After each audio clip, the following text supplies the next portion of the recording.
সুপ্রিয় দর্শক, বিশ্ব রাজনীতিতে একটি পলিসি রয়েছে যেটিকে ইংলিশে ক্যারট এবং স্টিক পলিসি বলে।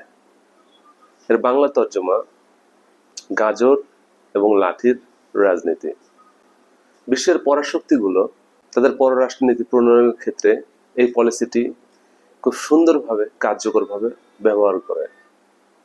বিশেষ করে মার্কিন যুক্তরাষ্ট্র এই পলিসির এক ধরনের কর্ণধার বলা যেতে পারে। আক্ষরিক অর্থে ক্যারট বলতে আমরা গাজর বুঝি, স্টিক শব্দের অর্থ লাঠ। দুটিরই একই উদ্দেশ্য। যখন কোনো পরাশক্তি একটি দেশকে বাগিয়ে আনতে চায়, নিয়ন্ত্রণ করতে চায়, তখন তারা এই দুটি নীতি প্রয়োগ করে।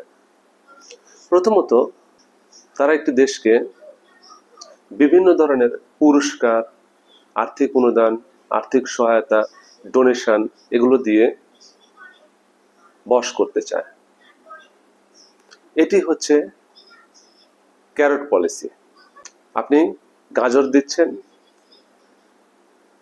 সংশ্লিষ্ট দেশগুলো এই গাজর খেয়ে শান্ত হচ্ছে এবং আপনার পক্ষে কাজ করছে।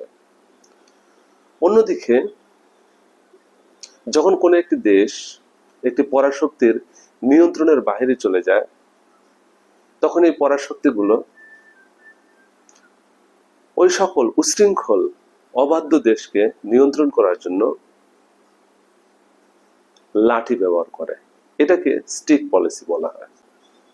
এক্ষেত্রে পরাশক্তিগুলো সংশ্লিষ্ট অবাধ্য দেশগুলোর প্রতি অর্থনৈতিক অবরোধ আরোপ করে, বিভিন্ন স্যাংশন দেয়, যেটা ওই দেশগুলোর উপর শাস্তি স্বরূপ আরোপ করা হয়।